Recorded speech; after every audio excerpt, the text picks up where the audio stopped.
இந்த ராஜபூத் இதிகாசத்தை எங்கேயோ சப்ரஸ் பண்ணியிருக்காங்க சார். ஆமாம், இங்கே பாருங்கள், இந்த சித்தோடுகோடு ஃபோர்ட்டு நம்ம சைனா வால்லாம் பற்றி பெருமையாக பேசுகிறோம். இங்கே பாருங்கள், இந்த பக்கம் ஒரு 4-5 கிலோமீட்டர் இருக்கும். இந்த பக்கம் பார்த்தீங்கன்னா அப்படியே பார்த்தீங்கன்னா இந்தாண்ட இருக்கும். இந்த மலையை சுற்றியே இவ்வளோ பெரிய சுவர் இருக்குது. இது இப்போதைக்கே இடிஞ்சது போக மிச்சம் இருக்கிறதே இவ்வளோ சுவர் இருக்குது. அங்கே கீழே பார்த்தீங்கன்னா இந்த கல்லெல்லாம் கீழே கிடக்கும் பாருங்கள், இந்த மாதிரி நீட்டில் கிடக்குது.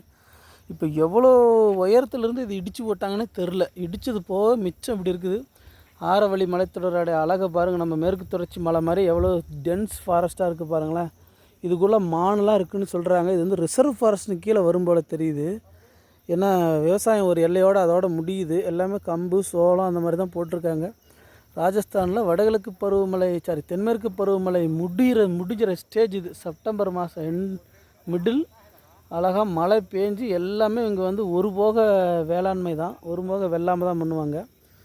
ஏன்னா பருவமழை நம்பி இருக்கிறது. ஏன்னா பெரினியல் ரிவர் கிடையாது. அதனால் வேளாண்மை வந்து பெருசாக இந்த ஊரில் டெவலப்மெண்ட் ஆகாததுனால சொட்டு நீர் பாசனம் அந்த மாதிரிலாம் போட்டு விவசாயம் பண்ணுறதில்ல. அதனால் பருவமழை நம்பி ஒரே முறை தான் விவசாயம் பண்ணுறாங்க. அது கம்பு சோளம் ராகி பச்சை பயிறு தட்டைப்பயிறு அந்த மாதிரி எல்லாம் போடுறாங்க.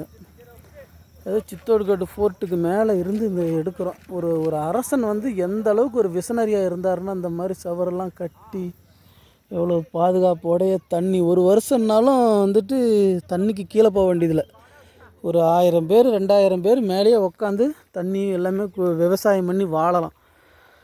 அந்த மாதிரி ஒரு விஷனரியாக கட்டியிருக்கிறாரு. பெரிய ஒரு அதிசயம்தான். சீன பெருஞ்சோரை பற்றி பெருசாக பேசுகிறோம்.